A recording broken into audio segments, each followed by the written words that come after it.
asrarus shaum wa syurutuhu al-batinah, rahasia-rahasia puasa dan syarat-syaratnya dari segi yang batin, artinya yang berkenaan dengan hal-hal yang tidak terlihat, dan ini dibahas dalam ilmu tasawuf.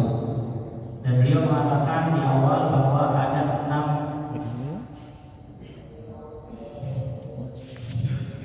hal yang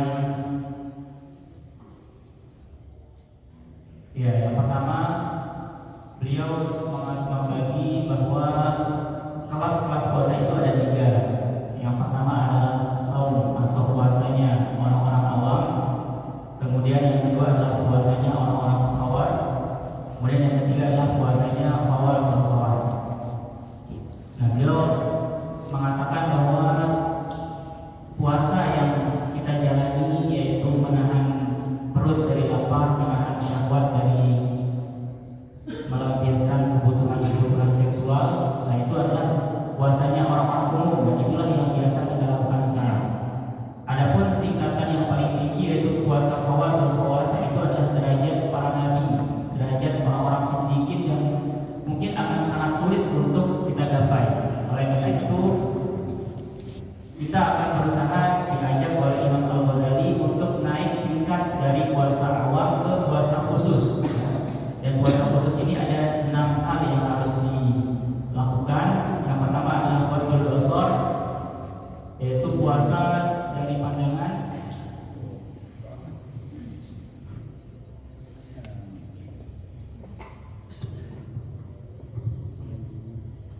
menjaga pandangan, dan itu sudah dijelaskan kemarin. Kemudian yang kedua adalah puasa menjaga lisan. Kemudian sekarang kita masuk ke at-tsaritsu. Beliau mengatakan qala al-mu'allifu rahimahullahu ta'ala wa nafa'ana bi ulumihi wa ulumi jami' masyayikhina fid dharain amin. At-tsaritsu, perkara kedua yang perlu diperhatikan atau perlu dilakukan agar kita naik tingkat dari puasa umum kepada puasa khusus, atau dari puasa awam kepada puasanya khawas, yaitu kafus sam'i anil isgha ila kulli makruh, menjaga pendengaran untuk mendengarkan hal-hal yang tidak baik, hal-hal yang dibenci oleh Allah. Jadi kita berusaha agar memastikan pendengaran kita ini telinga kita ini mendengarkan apa yang diridhai oleh Allah. Di anna kullama haramallahu qawlahu harramal isgha ilaihi. Nah, apa standarnya sesuatu yang buruk untuk didengar? Ya, segala sesuatu yang haram untuk diucapkan maka haram juga untuk didengar. Walidzalika sawallahu ta'ala bainal mustami' wa akil as-suht. Faqala sama'una lil-kadhibi akaluna lis-suht. Karena itulah, karena buruknya sifat mendengarkan kebohongan, ya, ataupun hal-hal buruk lainnya, maka Allah Subhanahu wa taala menyamakan keburukan itu antara orang-orang yang mendengarkan kebohongan, mendengarkan berita-berita yang tidak baik, sama dengan orang-orang yang mengkonsumsi atau memakan barang-barang haram. Dalam firman-Nya, sama'una lil-kadhibi akaluna lis-suht. Jadi dideretkan oleh Allah Subhanahu wa taala antara sifat sama'una lil-kadhibi, yaitu orang-orang ini ketika di surah Al-Maidah, ya, ketika Allah SWT menyifatkan orang-orang Yahudi, di antara sifat-sifat yang melekat pada orang Yahudi itu adalah senang untuk mendengarkan berita-berita bohong. Nah, jadi agar kita tidak sama dengan orang-orang Yahudi, jauhilah mendengar-dengar berita yang tidak kita ketahui kepastian kebenarannya. Dan disamakan dengan yang sifat kedua bagi orang-orang Yahudi ini yang melekat adalah akaluna lis-suht. Mereka senang untuk memakan hal-hal yang haram, ya. Jadi orang-orang Yahudi ini sering kebalik kebelak sifatnya. Apa yang dihalalkan oleh Allah mereka haramkan, apa yang diharamkan oleh Allah mereka halalkan. Nah, misalnya mereka mengatakan bahwa mengharamkan daging-daging sapi atau misalnya lemak sapi, dan mereka mengatakan bahwa Nabi Yakub mengharamkan itu, padahal tidak pernah, ya. Nah, sedangkan hal-hal yang seperti riba dan dan lain sebagainya yang jelas-jelas Allah haramkan mereka halalkan. Wa qala ta'ala laula yanhahumur rabbaniyuna wal ahbar an qaulihimul itsma wa aklihimus suht. Hendaknya para pendeta, ya, ar-rabbani, berarti ini adalah para pendeta dari para pendetanya orang-orang Nasrani, wal ahbar, para pendetanya orang Yahudi, hendaklah melarang kaum mereka itu untuk mengucapkan perkataan-perkataan yang berbau dosa. Nah, inilah tugas ulama juga. Tugas ulama dalam Islam adalah melarang, memperingati umatnya untuk menjauhi perkataan-perkataan yang mengandung unsur dosa, unsur bohong dan lain sebagainya. Wa aklihimus suht, dan hendaklah dilarang untuk memakan hal-hal yang diharamkan. Fasukut 'alal ghibah haram. Maka ketika kita mendengarkan ada saudara-saudara kita atau teman-teman kita yang melakukan ghibah, kemudian kita ada di sana dan diam, tidak menegur teman-teman kita, itu adalah suatu yang haram, ya. Diam, hanya diam mendengarkan walaupun tidak ikut dalam berghibah, itu adalah haram, kata Imam Al-Ghazali. Wa qala aidan innakum idzam mithluhum. Jadi kalau kita tidak melarang orang-orang yang senang berghibah walaupun kita tidak ikut, innakum idzam mithluhum. Jika demikian, kamu sama seperti mereka. Walidzalika qala sallallahu alaihi wasallam al-muta wal mustami' syarikani fil itsmi. Orang yang menggunjing dan orang yang mendengar gunjingan itu, mendengar ghibah itu adalah bekerja sama dalam melakukan dosa. Jadi orang yang berghibah itu kalau tidak mau didengar, ya dia tidak akan berghibah. Jadi seakan-akan walaupun kita tidak ikut, tapi kita mendengar, ya kita sudah membantu teman kita untuk berghibah. Itu yang ketiga. Ar-rabi', yang keempat, kaffu baqiyatil jawarih 'anil atham, menjaga seluruh anggota badan lainnya dari dosa-dosa. Minal yad, mulai dari tangan, warijal, dan kaki, wa 'anil makarih, dan dari seluruh hal-hal yang dibenci oleh Allah. Wa kaful batni 'anis syubhat waqtal iftar, dan menjaga perut dari hal-hal yang syubhat. Dan ini dilakukan ketika iftar, ketika berbuka puasa. Jadi ini kan kita mau naik tingkatan dari puasanya umum kepada puasanya khusus, ya. Kita tidak lagi membahas tentang hal yang sudah jelas-jelas secara zahir, secara fikih bahwa tidak boleh memakan atau mengkonsumsi apapun ketika dalam tengah hari puasa. Nah, ini kita sekarang kalau kita mau naik level, yaitu kita mengelola juga diri kita ketika sudah waktu berbuka, ya, yaitu menjamin agar apa yang kita makan, apa yang kita pakai untuk berbuka itu bukan dari makanan syubhat. Fala ma'na lis-shaum wa huwa al-kaffu 'anil ta'amil halal thumma al-iftar 'alal haram. Maka tidak ada maknanya, tidak ada gunanya berpuasa. Di mana berpuasa itu adalah menahan diri dari memakan makanan yang halal. Tetapi ketika berbuka dia memakan makanan yang haram, apa gunanya dia berpuasa? Fa mithalu hadzal shaim mithalu man yabni qasran wa yahdimu misran. Maka Imam Al-Ghazali membuat perumpamaan orang yang menahan diri dari makanan halal ketika puasa, namun ketika berbuka dia memakan haram, adalah bagaikan orang yang membangun istana megah, tetapi dia menghancurkan suatu kota. Dia menghancurkan kota dan dia membuat istana. Fa inna ta'amal halal innama yadurru bi kathratihi la bi naw'ihi. Makanan yang halal itu akan berbahaya, akan menghasilkan mudarat apabila banyak dikonsumsi. Walaupun itu halal, tapi karena banyak bisa mendatangkan mudarat, maka bisa tercela jadinya. Fasaumu litaqlilihi, maka tujuan untuk berpuasa adalah agar kita mengurangi memakan makanan yang halal sehingga tidak memudaratkan bagi tubuh. Karena banyak sekali macam-macam makanan yang menjadi sumber penyakit, ya. Maka puasa itu salah satunya adalah untuk menyehatkan badan kita dan menjauhi dari mudarat-mudarat atau efek-efek negatif daripada makanan, zat-zat yang terkandung dalam makanan halal. Wa tarikul istighfar minad dawa khaufan min dararihi idza adala ila tanawul sum kana safihan. Namun ketika kita berusaha untuk tidak memperbanyak mengkonsumsi obat, ya, karena takut dari mudaratnya. Kita tahu bahwa obat itu menyembuhkan, tetapi kalau terlalu banyak overdosis juga berbahaya. Nah, jadi kalau kita mengurangi untuk memakan obat, nah, tapi kita justru memakan racun, ya. Artinya mengurangi memakan obat ini artinya kita mengurangi yang halal. Tetapi kita memakan yang racun, artinya kita berbuka dengan makanan yang haram. Karena safihan, orang yang melakukan hal tersebut adalah orang yang bodoh.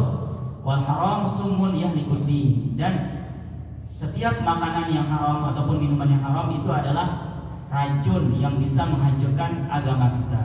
Ya, kalau kita misalnya makan dari barang curian dan hal-hal syubhat lainnya, itu adalah bisa menjadi racun yang merusak agama kita. Karena ada hadisnya mana bata min halal, mana bata min haram, fannaru aula lahu. Bahwa daging yang tumbuh daripada mencerna barang-barang yang haram, maka yang paling pantas baginya adalah neraka. Wal halalu dawaun yanfa'u qaliluhu wa yadurru katsiruhu. Dan makanan yang halal itu bagaikan obat yang apabila dikonsumsi sesuai dengan takarannya maka akan bagus, akan bermanfaat. Sedangkan apabila terlalu banyak melebihi takarannya, melebihi dosisnya, maka akan mendatangkan mudarat. Wa qasdus shaumi taqliluhu. Dan tujuan daripada puasa adalah mengurangi memakan hal-hal yang halal. Maka qala sallallahu alaihi wasallam kam min shaimin laisa lahu min shaumi illa al-ju' wal 'atash.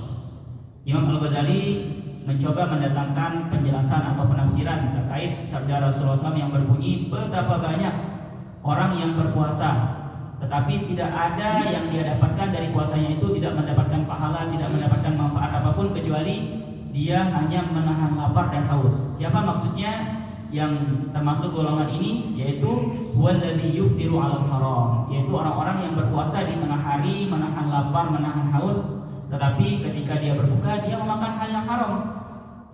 Waqila walladzi yumsiku 'anil ta'amil halal wa yuftiru 'ala luhumin nas bil ghibah wa hiya haram. Ada tafsiran lain yang mengatakan bahwa yang menahan diri dari memakan makanan yang halal ketika tengah hari puasa, tetapi dia merusak puasanya dengan memakan daging manusia dengan ghibah, di mana ghibah itu adalah hal yang haram. Waqila huwallazi la yahfazu jawarihahu 'anil atham.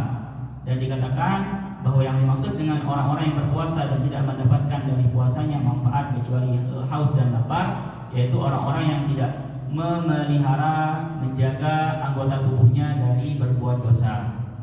Al-khamis, hal yang kelima dari keenam, alla yastaghfira min at-ta'amil halal waqta al-iftar bihaitsu yamtali'u jawfuhu fama min bi'a'in abghadu ila Allah 'azza wa jalla min batnin mali'in min halal. Nah, ini perlu diperhatikan. Jadi kita memang ketika kita sudah tahu, ya, kita sudah tahu dari penjelasan sebelumnya bahwa akan keutamaan lapar, ya. Di antaranya ketika Rasulullah SAW mengatakan pada Sayyidah Aisyah, dawimi qar'iba bil jannah. Wahai Aisyah, terus-meneruslah untuk mengetuk pintu surga. Maka Sayyidah Aisyah mengatakan, bimada ya Rasulullah, dengan apa saya mengetuk pintu surga? Bilju, yaitu dengan lapar.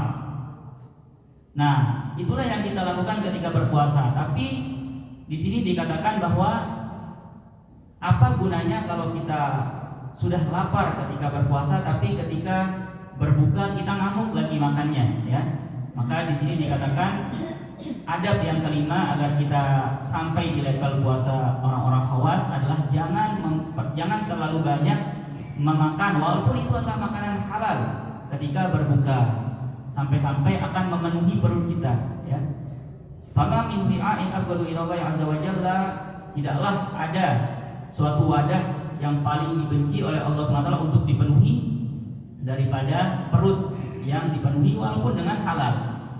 Jadi sediakan ruang kosong di perut kita, ya. Jangan terlalu makan terlalu kenyang. Wa kaifa yustafadu minas shaum qahru aduwillah wa qasru syahwah idza tadaraka as-shaimu 'inda fitrihi ma fatahu dhahwatan naharihi. Bagaimana puasa mendatangkan manfaat sesuai dengan tujuan disyariatkannya, yaitu untuk menaklukkan musuh Allah, menaklukkan syahwat. Apabila orang-orang berpuasa itu balas dendam ketika dia berbuka dari kelaparannya ketika dia di waktu siang. Nah, ini kita sering seperti ini ya. Wa rubbama yazidu alaihi fi alwani ta'am. Dan seringkali orang-orang itu berbuka puasa dengan bermacam-macam berbagai variasi makanan. Padahal kalau dia tidak puasa sedikit saja makanannya. Tetapi ketika dia berpuasa yang tujuannya adalah untuk mengurangi ragam atau variasi makanan, justru ketika berbuka itu berbagai macam makanan ya, jangan pindang, jangan sampi, laut dan lain sebagainya, belum lagi es-esnya. Nah, itulah yang digambarkan oleh Imam Al-Ghazali di sini. Sehingga kita kalau masih seperti itu masih jauh dari untuk naik ke level puasa khawas. Hatta istamarratil adat bi an tadakhira jami'ul at'imah li Ramadan. Fayukalu minal at'imah fihi ma la yukal fi iddati ashhur. Sehingga yang menjadi kebiasaan orang-orang di bulan Ramadan adalah menyetok ya, dibuat stok seluruh macam makanan di bulan Ramadan. Sehingga dimakan sehingga penghabisannya itu dari stok yang dia kumpulkan di rumahnya. Jadi kan biasa kita ini. Dan ini Imam Al-Ghazali berbicara tentang fenomena yang sering terjadi di masyarakat. Ya kan biasanya kalau kita mau masuk Ramadan kita belanja besar-besaran. Nah, mungkin kalau kita nyetok misalnya segini di rumah kita, mungkin itu biasanya habis dalam waktu 3 bulan dengan stok tersebut. Tetapi ketika bulan Ramadan justru habis dalam 1 bulan. Nah, ini memang pengajian-pengajian dari Ihya Ulumuddin dari Imam Al-Ghazali ini memang berat ya. Makanya banyak orang-orang yang menjauhi kitab-kitab Ihya Ulumuddin ini. Tetapi ya agar walaupun setidaknya kita susah atau sulit atau mungkin nanti ada salah satu orang-orang yang dari kita, jamaah dari kita yang berusaha, tapi setidaknya kita tahu bagaimana orang-orang muqarrabin, orang-orang soleh itu sampai ke derajat mereka karena mereka menjauhi hal-hal yang seperti kita lakukan. Ya inilah yang dikatakan oleh Imam Al-Ghazali.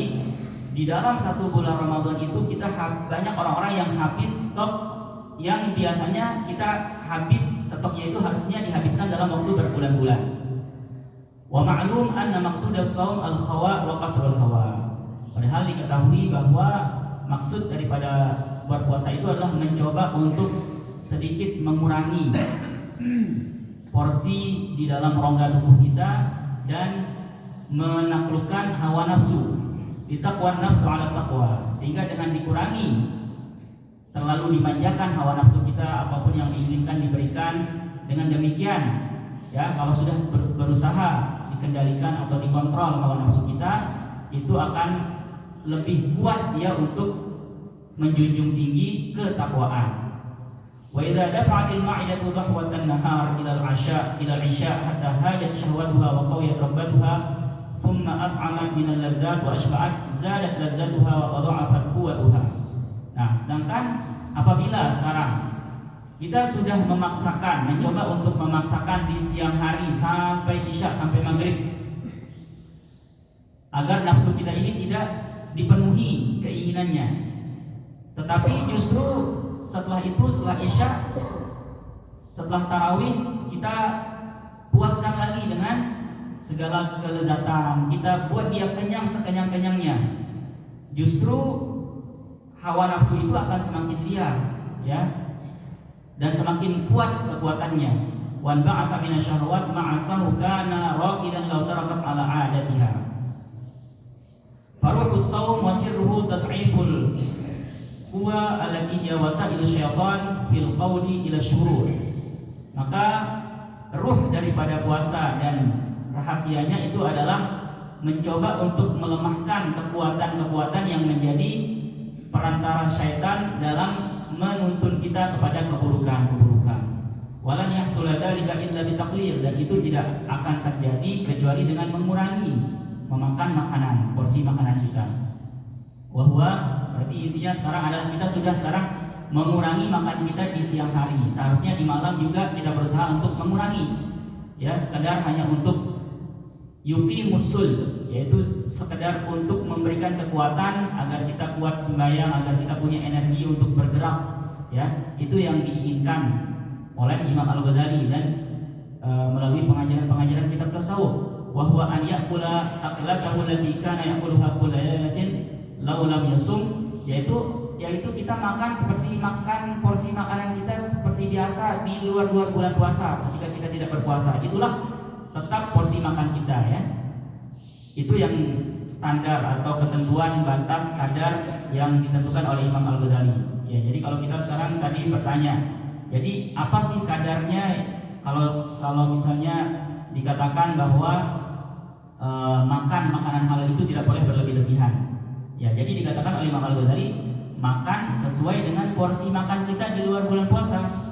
Fa amma idza jama'a ma kana ya'kulu dhahwatan ila ma kana ya'kulu lailan. Adapun apabila dibuat 2 kali lipat, ya, karena dengan digabungkan porsi makan yang tadi tidak dimakan di siang hari itu digabung menjadi malam, falan yantafi'a bisaumihi, maka dia tidak akan mendapatkan manfaat dari puasanya. Bal minal adab alla yakthura an-naum bin nahar, dan termasuk daripada adab-adab berpuasa adalah tidak memperbanyak tidur di waktu siang. Hatta yahussa bil ju' wal 'atash, agar kita berikan tubuh kita ini merasakan lapar dan haus. Ya, kebanyakan dari kita itu tidur karena supaya tidak lapar, tidak merasakan lapar dan haus, kan tiba-tiba nanti bangun-bangun sudah berbuka. Nah, justru kata Imam Al-Ghazali, berikanlah kesempatan tubuh kita itu merasakan bagaimana rasanya lapar dan haus. Wa yastashira dha'fal quwa, dan dia merasakan kelemahan kekuatannya, ya. Walaupun ketika kita mau sholat kan pasti kita merasakan ada rasa lebih malas kalau kita berpuasa. Biarkan itu kita rasakan.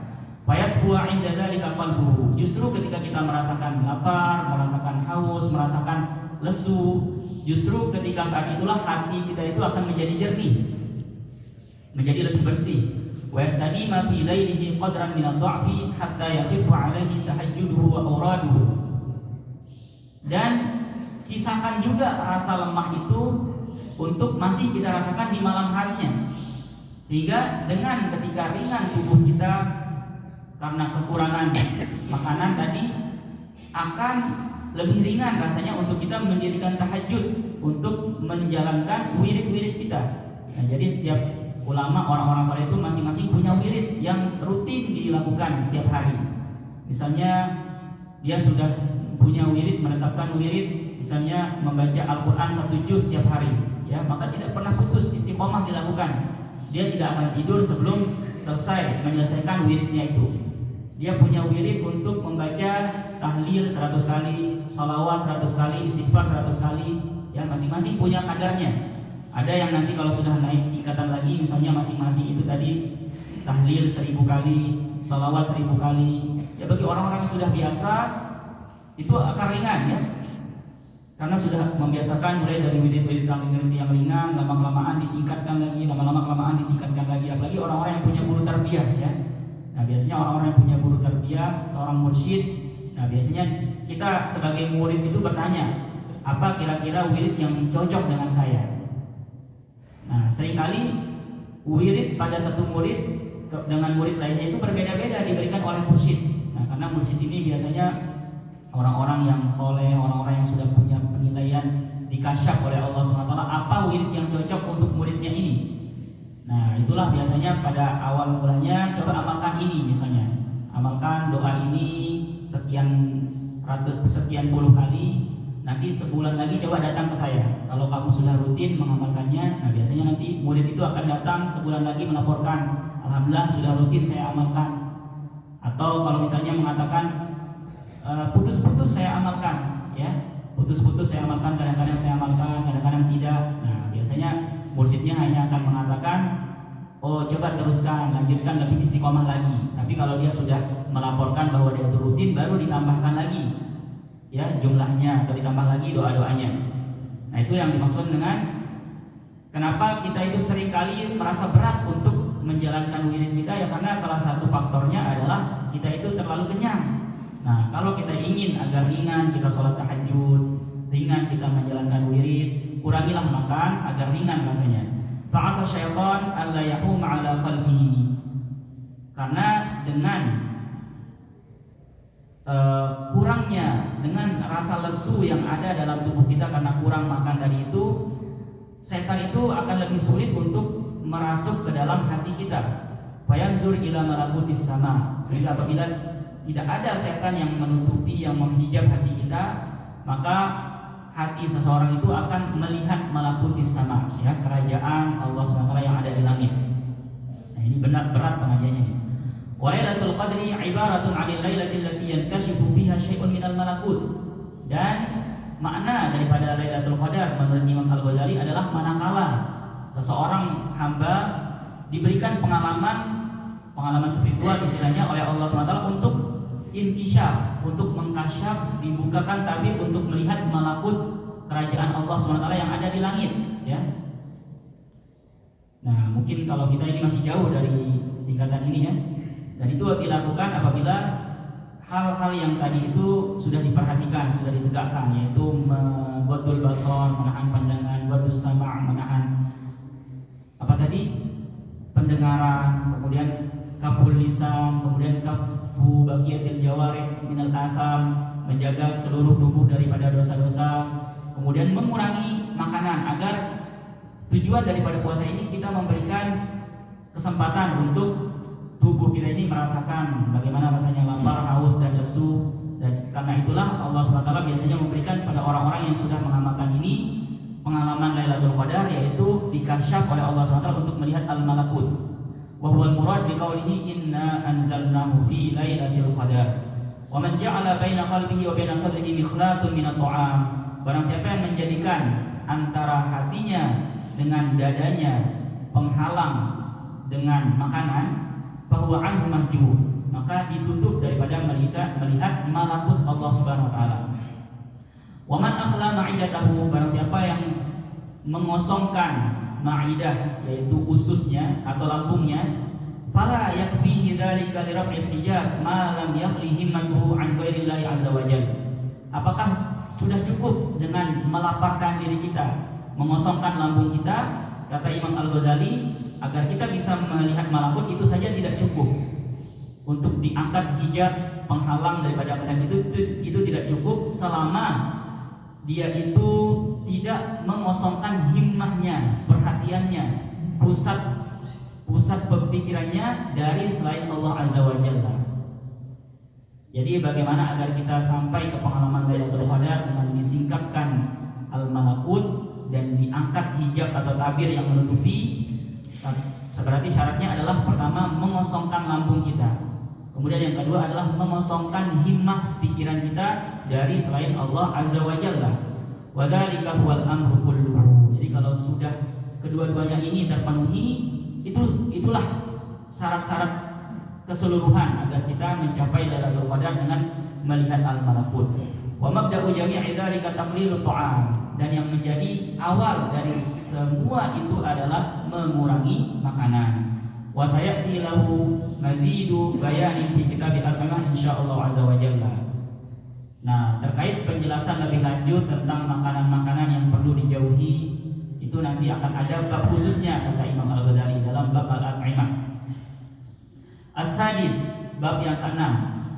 As-sadis, hal yang ke-6 yang perlu diperhatikan agar kita naik level ke puasa kaum khawas, an yakuna qalbuhu ba'da al-iftar mu'allaqan muttariban bainal khawfi war raja. Nah, ini perlu kita perhatikan. Kalau ini setidaknya bisalah kita amalkan. Mungkin yang tadi itu masih sulit kita amalkan, ya.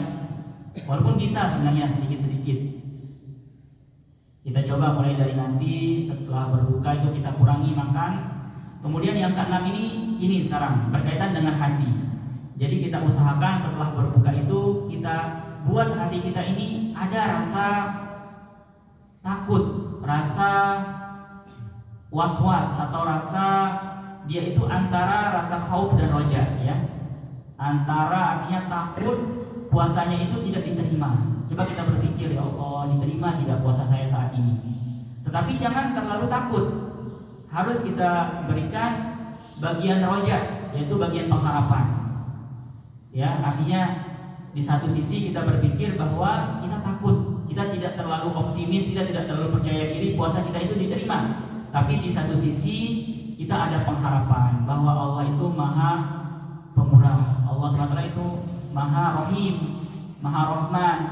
Walaupun kita berpikir selama berpuasa tadi kita sadari banyak kesalahan-kesalahan yang kita lakukan, tetapi kita optimis bahwa Allah SWT itu akan memberikan kemakluman lah daripada kita sebagai hambanya yang penuh kelemahan dan keterbatasan ini. Idlai saya dari atukup bila saumuhu fahuwa minal muqarrabin. Apakah diterima puasanya sehingga dia itu termasuk daripada hamba-hamba Allah yang muqarrabin atau dekat daripadanya, au rudda alaihi fahuwa minal mamqutin, atau ditolak puasanya tidak diterima sehingga termasuk daripada orang-orang yang dimurkai Allah. Nah, jadi harus ada pemikiran seperti itu, yaitu merasa diterima dan juga di satu sisi merasa bisa jadi ditolak. Waliyakun kadzalika fi akhir kulli ibadatin yafrugu minha. Dan hendaklah pemikiran seperti ini itu kita terapkan di seluruh ibadah yang kita baru selesai daripadanya. Kita selesai sholat, itu kita pikirkan. Kita letakkan hati kita antara khauf dengan roja, ya, antara takut cemas dengan pengharapan. Di antara apakah diterima sholat saya oleh Allah sehingga saya termasuk daripada hambanya yang muqarrabin, ataukah ditolak sholat saya sehingga saya termasuk daripada orang-orang yang membutin atau dimurkai. Faqad ruwiya 'an Hasan bin Abi Hasan Al-Basri, ini diriwayatkan dari salah satu yang dikatakan sebagai tabi'in paling mulia, yaitu Hasan Al-Basri. Jadi tabi'in itu semua adalah generasi yang generasi terhebat setelah generasi sahabat. Ada yang mengatakan, dan para ulama itu membahas siapa tabi'in yang paling hebat, yang paling unggul. Ada yang mengatakan itu adalah Sayyidina Sa'id bin Musayyib. Ada yang mengatakan itu adalah anaknya Sayyidina Abdullah bin Umar. Ada yang mengatakan itu adalah Kharijah, anaknya Zaid bin Thabit. Nah, ada juga yang menurut pendapat mayoritas, menurut pendapat sebagian besar ulama, salah satu tabi'in yang terbaik itu adalah Hasan Al-Basri ini, ya. Nah, di sini dikutip pendapat Hasan Al-Basri, annahu marra biqaumin yaumal 'idi wa hum yadhhabun. Nah, sedikit kita cerita tentang Hasan Al-Basri. Di antara keutamaan beliau itu adalah, jadi setiap perkataan-perkataan beliau itu sering disangka hadis Nabi, ya, karena fasihnya bahasa beliau. Kemudian tutur-tutur kata beliau itu berisi hikmah mutiara-mutiara. Ya, dicoba-coba teliti kenapa seperti itu. Jadi Hasan Al-Basri ini adalah anak seorang budak, ya. Dikisahkan beliau itu warna kulitnya hitam. Dan budak siapa? Artinya pelayan siapa? Sudah dimerdekakan sebenarnya, tapi masih budak yang sudah dimerdekakan tapi masih setia melayani majikannya. Dan siapa majikannya? Majikannya adalah istri daripada Rasulullah SAW yang sudah ditinggal mati, kalau bahasa dalam tanda kutip janda, ya, janda Rasulullah SAW, yaitu Sayyidah Ummu Salamah. Nah, jadi ketika anaknya Ibu Hasan Al-Basri ini dilahirkan, Hasan Al-Basri masih bayi. Kemudian ibunya ini sering bekerja, gitu kan. Maka Hasan Al-Basri ini sering digendong oleh Sayyidatuna Ummu Salamah. Nah, bahkan Sayyidatuna Ummu Salamah menurut riwayat itu merupakan umur radha'ah, ibu susuan daripada Hasan Al-Basri. Nah, di mana dengan pernikahan antara Rasulullah SAW dengan Ummu Salamah, maka sudah ada darah daging Rasulullah dalam Ummu Salamah. Nah, dengan disusuinya Ummu Salamah, dengan disusuinya Hasan Al-Basri oleh Ummu Salamah, maka adalah darah daging yang tadinya dari Rasulullah ada di Ummu Salamah, maka darah daging itu turun kepada Hasan Al-Basri, sehingga itu berpengaruh pada akhlak beliau, berpengaruh pada tutur-tutur kata beliau, sehingga sering diberikan dengan hadis-hadis Rasulullah SAW. Makanya banyak di antara hadis-hadis yang sebenarnya kita sangka hadis, itu sebenarnya bukan hadis, itu adalah perkataan Hasan Al-Basri. Karena oleh para ulama mereka sering keliru ya menilai, karena saking fasihnya, dan Imam Hasan Al-Basri ini terkenal dengan sering memursalkan hadis ya, sehingga orang-orang itu tidak bisa membedakan mana yang benar-benar dari Rasulullah SAW dan mana yang hanya adalah perkataan beliau. Faqala, apa kata Hasan Al-Basri, Inna Allah Azza wa Jalla ja'ala syahr Ramadan gidmaran li khalqihi yastabiquna fihi li ta'atihi. Sesungguhnya Allah Azza wa Jalla menjadikan bulan Ramadan itu sebagai ajang berlomba-lomba bagi hambanya, bagi makhluknya dalam berbuat ketaatan. Fasabaqa aqwamun fafazu, maka sebagian kaum berhasil untuk menang, wa takhallafa aqwamun fakhabu, sedangkan kaum yang lain itu kalah, maka mereka itu rugi. Yang tadinya menang ya mereka untung, yang kalah maka mereka khabu, mereka rugi. Fal ajabu kullul ajab, maka yang sangat aneh adalah lidhahikil la'ib fil yaumil ladzi faza fihi as-sabiqun al-musari'un, yaitu ini maksudnya pada Idul Fitri ya, sebentar lagi kita akan Idul Fitri, dan aneh kalau menurut Imam Hasan Al-Basri ketika tiba Idul Fitri ada orang-orang yang tertawa terbahak-bahak bermain-main ya pada ketika hari orang-orang yang merayakan kemenangannya. Wa khaba fihi mubtilun, dan orang-orang yang kalah maka mendapatkan kerugiannya. Ama wallahi, demi Allah, lau kusyifal ghita, kalau seandainya dibukakan tabir hakikat, lastaghala muhsinu bi ihsanihi wal musii'u bi isaatihi, maka orang-orang yang memang baik itu akan semakin baik, semakin meningkatkan kebaikan-kebaikannya pada hari Idul Fitri itu, sedangkan orang-orang yang semula buruk akan takut dengan keburukan-keburukan atau kejelekan-kejelekan yang telah dia lakukan. Nah, ini terkaitannya dengan khauf dan raja tadi setiap kita selesai dengan satu ibadah ya.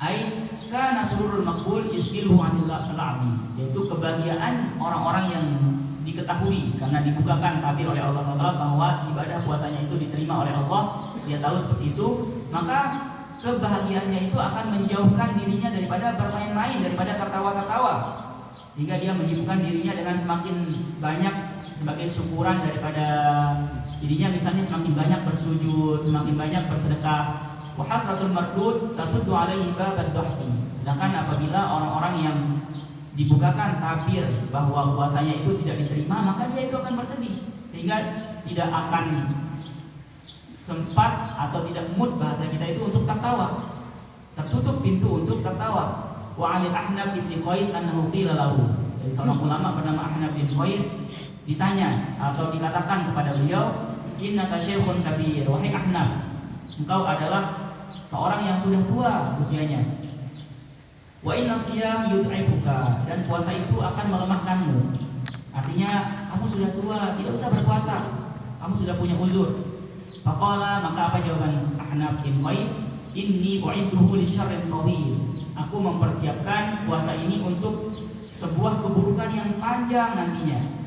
Maksudnya adalah azab neraka. Was-sabru ala ta'atillahi subhanahu ahwanu minas sabri ala 'adzabi, dan bersabar untuk menjalankan ketaatan pada Allah itu lebih ringan daripada bersabar daripada menahan azabnya. Fahadhihi hiya al-ma'ani al-batinah fis shaum, inilah makna-makna yang bersifat batin daripada puasa. Fa in qulta faman iktasara ala kafi syahwatil batni wal faraj wa tarki hadhihi al-ma'ani faqad qala al-fuqaha sawmu sahih kama ma'nahu. Jika sekarang ada yang berkomentar, wahai Imam Al-Ghazali, kenapa engkau membuat syarat-syarat yang sulit-sulit seperti ini, sampai 6 syarat itu tadi ya. Padahal ketika orang itu sudah menahan syahwat perutnya daripada makan dan minum, dan menahan syahwat farajnya, kemaluannya daripada melakukan seksual, itu saja sudah membuat puasanya itu sah ya. Lalu kenapa dibuat-buat syarat-syarat tambahan? Maka dijawab oleh Imam Al-Ghazali, i'lam, ketahuilah, anna fuqaha az-zahir, bahwasanya ahli-ahli fikih zahir yuthbituna syurut az-zahir bi adillatin hiya ad'af min hadhihi al-adillah allati awradnaha fi hadhihi syurutil batinah la siyama al-ghibah wa amsaluha. Mereka menetapkan syarat-syarat zahir dengan dalil-dalil yang lebih lemah daripada dalil-dalil yang kami datangkan daripada syarat-syarat yang batin ini, terutama daripada ribah dan semisalnya. Walakin laisa ila fuqaha'iz zahir min at-taklifat illa ma yatayassar ala umumil ghafilin al-muqbilin ala dunya ad-dukhul tahtahu. Karena menurut beliau yang menjadi perhatian daripada fuqaha fikih zahir itu adalah bagaimana itu memperhatikan kondisi masyarakat secara umum yang banyak lalai, yang banyak masih cinta dengan dunia, sehingga hanya menetapkan syarat-syarat yang membuat dia itu terbebas dari taklif saja, ya. Yang kalau bahasa fikihnya itu bari'un minadz zimmah, ya. Bari'un minadz zimmah artinya dia itu sudah terbebas daripada tanggungan. Misalnya sekarang kita sholat, ya. Kita sering mendengar kalau dalam ilmu tasawuf apa artinya sholat? Laisa lil mar'i sholat illa ma yaqilu minhu. Bahwa tidak ada yang didapatkan oleh seseorang daripada sholatnya itu kecuali yang memang dia memikirkan, artinya sesuai dengan kadar khusyuknya, ya. Nah, apakah kalau kita tidak khusyuk kita tidak sholat? Tidak demikian, ya. Artinya kalau kita sholat itu kita terbebas dari bari'un minadz zimmah, terbebas dari tanggungan, sehingga kita tidak mendapatkan dosa dengan meninggalkan fardu. Adapun nanti kita khusyuk atau tidak itu serahkan pada Allah, diterima atau tidak. Nah, begitupun juga puasa. Apa yang kita lakukan adalah sekedar berusaha sebisa mungkin untuk menjalankan syarat-syarat zahirnya, yaitu menahan diri, menahan perut dan menahan syahwat faraj, ya. Adapun nanti terkait apakah kita bisa menahan hal-hal lainnya itu sesuai dengan jihad kita, tawajuh kita kepada Allah, sesuai dengan taufik dari Allah, dan itu kita serahkan kepada Allah, ya. Dan itulah perbedaan daripada perhatian ulama fikih zahir dengan ulama fikih batin, ya. Apa yang diperhatikan oleh ulama fikih zahir dalam sholat adalah rukun yang 13 itu, ya, atau ditambah dengan tumaninah berarti 14. Mulai dari niat, takbiratul ihram, membaca suratul Fatihah, kemudian ruku, ya, kemudian i'tidal, kemudian sujud, kemudian duduk antara dua sujud, kemudian tasyahud awal duduk di antara dua sujud, tasyahud akhir, kemudian membaca salawat, kemudian salam, kemudian tartib, kemudian ditambah dengan tumaninah di setiap tempat-tempat yang membutuhkan tumaninah. Nah, jadi tumaninah itu adalah rukun daripada sholat, ya. Dan dikatakan dalam Safinatun Najah, aqallu tumaninah itu adalah seukuran subhanallah. Jadi jangan sampai kita ruku, ya, kita banyak kita lihat orang-orang sholat itu kurang kira-kira berapa detik kira-kira kita membaca subhanallah itu.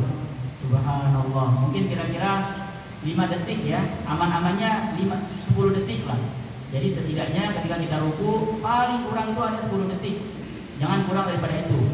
Nah, begitupun ketika kita tarawih itu kita pastikan ada tumaninah di setiap ruku, di setiap sujud. Ya memang kita terpaksa juga sekarang untuk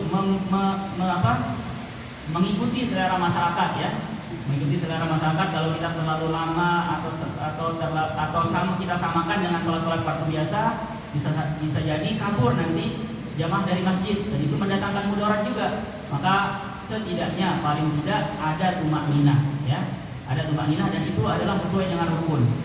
Nah, jadi kalau sudah rukunnya itu sudah ditunaikan, rukun yang 14 tadi, itulah yang sudah sesuai dengan syarat-syarat yang ditetapkan oleh ahli fikih yang zahir.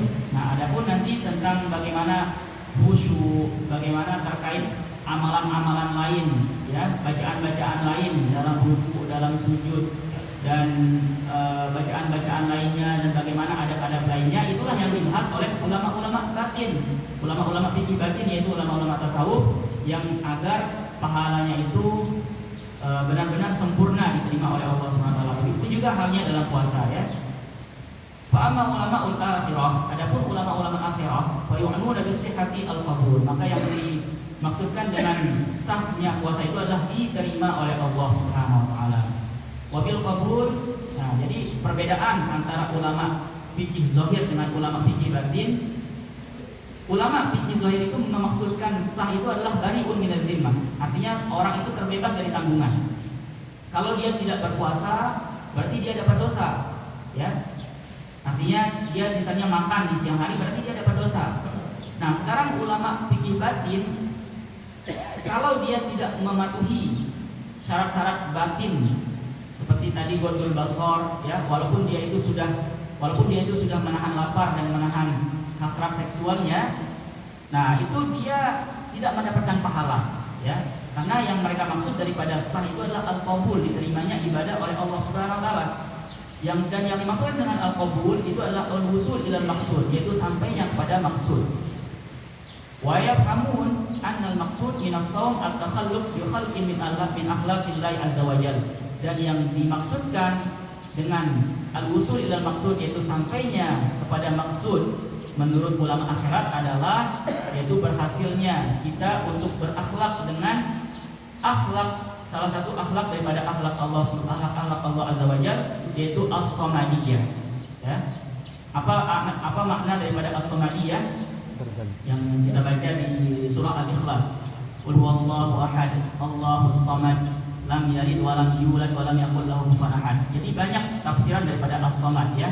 Di antara yang sering kita tafsirkan adalah as-samad itu tempatnya kita bergantung, tempatnya seluruh makhluk bergantung. Tetapi Allah sebaliknya, Allah SWT tidak bergantung kepada siapapun. Artinya siapapun bergantung kepadanya, tetapi dia tidak bergantung kepada siapapun. Itu salah satu tafsiran daripada as-samadiyah. Dan tafsiran lainnya adalah alladzi la jawfa lahu walladzi la yat'am, bahwa maksud daripada as-samad itu adalah tidak ada rongga, tidak memiliki rongga sehingga tidak perlu makan. Berarti kalau kita tafsirkan dengan penafsiran ini, qul huwallahu ahad, katakanlah dialah Allah yang Maha Esa, Allahus samad, Allah yang tidak memiliki rongga sehingga tidak perlu makan, tidak perlu minum. Ya. Dan kita berusaha untuk meneladani akhlak samadiyahnya Allah SWT. Wal iqtida bil malaikati fil kaffi 'anil syahawat bihasabil imkan, dan berusaha untuk mengikuti malaikat dalam menahan diri daripada syahwat sebisa mungkin. Fa innahum munazzahun 'anil syahawat, karena para malaikat itu tersucikan daripada syahwat-syahwat. Wal insan rubbatuhu fawqa rutbatil bahaim, dan manusia tingkatannya itu ada di atas tingkatan binatang. Likudratihi binuril aqli ala kasbi syahwatihi, karena keistimewaan yang diberikan oleh Allah dengan cahaya akal untuk menaklukkan syahwatnya, untuk mengontrol syahwatnya. Wa duna rutbatil malaikah, manusia ada di rutbah atau derajat di atas hewan atau binatang, tetapi di bawah malaikat. Listila isyahwat alaihi, kenapa kita berada di atas binatang? Karena kita memiliki cahaya akal untuk mengendalikan syahwat. Kenapa kita berada di bawah tingkatan malaikat? Karena syahwat itu masih seringkali menguasai kita. Wa kaunihi mubtalan bi mujahadatiha, dan kita dipuji untuk bermujahadah, untuk bersungguh-sungguh melawan nafsu syahwat. Wa kullama inhamaka fi syahwat, setiap dia terjerumus kepada keliaran permintaan keinginan syahwatnya, in haqqa ila asfalis safilin, maka dia itu bisa akan lengser rutbahnya dan sama seperti binatang. Wal tahaqqa bi ghuraril bahaim, wa kullama qama syahwat, sebaliknya ketika manusia yang tadinya berada di tengah-tengah antara malaikat dengan binatang, ketika dia mampu mengontrol, mengendalikan syahwatnya, menaklukkan syahwatnya, irtafa'a ila a'la illiyin, dia bisa setara naik tingkat ke sama seperti malaikat. Wa tahaqqa bi ufuqil malaikah, dia naik ke derajat a'la illiyin dan sampai di tingkatan ufuk para malaikat. Wal malaikatu muqarrabun minallahi azza wa jalla, di mana malaikat itu adalah orang-orang yang sangat, makhluk yang sangat dekat dari Allah. Ya, istilah daripada hamba-hamba Allah yang dekat itu adalah al-muqarrabin, lebih tinggi daripada derajat al-abrar atau saleh, ya. Walladzi yaqtadi bihim wa tashabbahu bi akhlaqihim yaqrabu minallahi azza wa jalla ka qurbihim, dan ketika kita sudah meneladani dan meniru akhlak malaikat, maka kita juga akan mendapatkan kedekatan pada Allah sebagaimana kedekatan malaikat dengan Allah. Fa inna syabiha minal qaridi qarib. Sesungguhnya orang-orang yang serupa menyerupai orang yang dekat, maka dia itu juga dekat. Walaisal qurbu thumma bil makan bal bis sifat.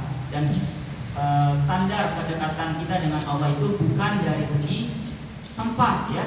Artinya sekarang kita mencari orang-orang sekarang sebagian kalangan itu mencari-cari Allah itu berada di mana. Sehingga agar kita, berarti kalau kita mau tahu Allah itu di mana, berarti kita mengukur kedekatan kita dengan Allah diukur dengan tempat, ya. Nah, sedangkan menurut kita ahlu sunnah wal jamaah bahwa Allah SWT itu tanazzaha 'anil makan, tidak membutuhkan tempat, ya. Karena Allah ada terlebih dahulu, kana Allah wa makana makan. Allah SWT itu sudah ada dan tempat atau ruang itu belum lagi ada dahulu. Jadi Allah SWT itu tidak terikat dengan ruang dan waktu. Jadi ukuran kita dekat dengan Allah itu bukan dari segi tempat, posisi, justru dari apa? Dari segi sifat-sifat. Wa idza kana hada sirru sam'i 'inda arbabil albab wa ashabil qulub fa ayyu jadwa li ta'khiri aqlatin wa jam'i aqlatain 'inda isya' ma'lima fi syahwatil ukhra tulan nahar. Kalau kita sudah mengetahui inilah rahasia daripada puasa menurut arbabul albab, orang-orang yang memiliki akal, orang-orang yang memiliki hati yang jernih. Fa ayyu jadwa li ta'khiri aqlatin wa jam'i aqlataini. Lalu apa gunanya kalau kita sudah tahu, apa manfaatnya kita akan menggabungkan makanan di siang hari itu untuk digabungkan ke makan di malam hari. Ditambah lagi dengan menyelami syahwat-syahwat yang lain di sepanjang hari, ya. Walaupun kita sudah menahan diri dari syahwat lapar dan haus, tapi syahwat-syahwat lain masih kita lakukan, ya. Apa gunanya? Menurut kalau kita sudah tahu rahasia puasa menurut orang-orang yang arbabul albab, orang-orang yang memiliki akal dan memiliki hati yang jernih. Walau kana lillahi jadwa, kalau memang ada manfaatnya, fa ayyu ma'na liqauli sallallahu alaihi wasallam kamin sha'imin laisa lahu min shaumi illa al-ju' wal 'atash. Lalu apa makna daripada sabda Rasulullah SAW? Betapa banyak orang yang berpuasa tidak ada dari berpuasanya itu dia mendapatkan kecuali lapar dan haus. Walihada qala Abu Darda, ya habdala nawmut aqyas wa fitruhum kaifa yaqbaduna shaumal hamra wa sahrahum wa la durratun min dawi yaqinin wa taqwa afdalu arjah min anfali jibal ibadatun minal muttaqin. Nah, ini masih cukup banyak. Dan nanti masih ada pertemuan satu lagi mungkin ketika bulan puasa sebelum kita Idul Fitri. Insya Allah nanti kita akan habiskan sebelum hujannya lebih deras lagi. Kita lanjutkan nanti di pertemuan selanjutnya, kita habiskan kitab Asrarus Shaum ini. Mudah-mudahan bermanfaat untuk kita semua. Sehingga kita berusaha untuk sedikit-sedikit naik level dari puasa awam kepada puasa khawas dengan menetapkan ke-6 syarat yang sudah diuraikan oleh Imam Al-Ghazali dalam kitab